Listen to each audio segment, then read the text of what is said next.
Kapag kumain ka ng 2 saging araw-araw, ito ang mangyayari sa iyong katawan.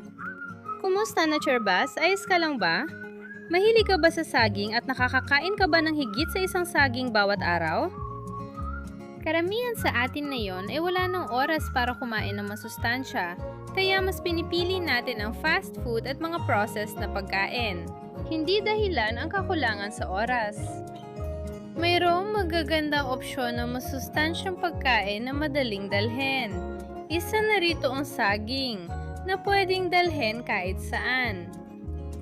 Ang saging ay medicinal at maaari makagamot ng ilang mga problema sa kalusugan, mas mabisa pa kaysa sa ilang gamot na nabibili sa botika.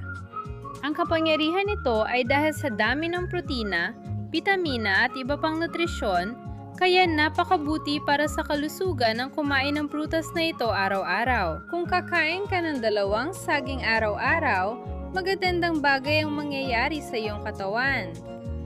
Interesado ka bang malaman ng benepisyo? Inayos nito ang regla. May ilang kababaihan na hindi regular ang kanilang menstrual cycle. Batay sa bagong pag-aaral, na lamang nakakatulong ang saging sa pag-regulate ng cycle, hormone production, at nagbibigay ng enerhiya sa katawan.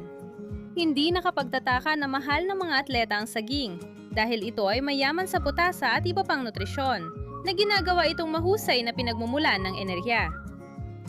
Nakakatulong ito sa pag-alis ng stress. Kung ikaw ay may problema sa mood, pagkabalisa at stress, maasahan mo ang mga amino acid ng saging.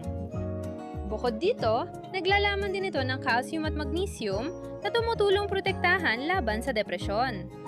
Inalagaan nito ang puso, talaga. Ang prutas na ito ay mayaman sa calcium at mababa sa asin, kaya sobrang inirerekomenda para sa mga may problema sa puso o gustong umiwas dito. Pwede mo rin itong subukan para makatulong sa paggamot ng alta presyon. Malaking tulong ito sa memorya, lalo na ngayon na maraming mahina ang memorya, hindi ba? Makakatulong ba ang araw-araw na pagkain ng saging sa problemang ito? Lumalaban sa anemia.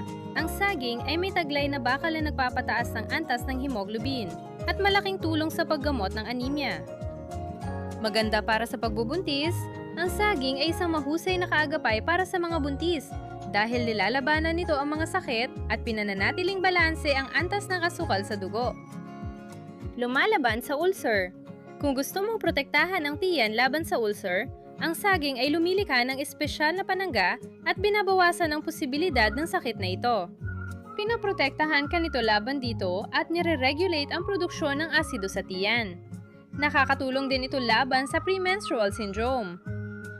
Maaaring makaapekto sa mood ang glucose sa dugo, lalo na tuwing premenstrual syndrome. Ang saging ay may 6 na mahahalagang bitamina para i-regulate ang glucose, tulad ng bitamina B6 na pumipigil sa constipation. Dahil mataas ito sa fiber, ang saging, lalo na ang hinog, ay tumutulong mapanatili ang maayos na daloy ng pagdumi. Pero sa ganitong kaso, piliin ang hinog na saging na mas mayaman sa mucilage na magpapadula sa bituka at tutulong sa pagdumi. Gusto mo pa bang malaman tungkol sa saging? Talagang interesante, hindi ba? Kung nagustuhan mo ang video na ito, i-like mo, mag-subscribe sa channel, at i-share sa iyong mga kaibigan. Hanggang sa susunod na video, paalam!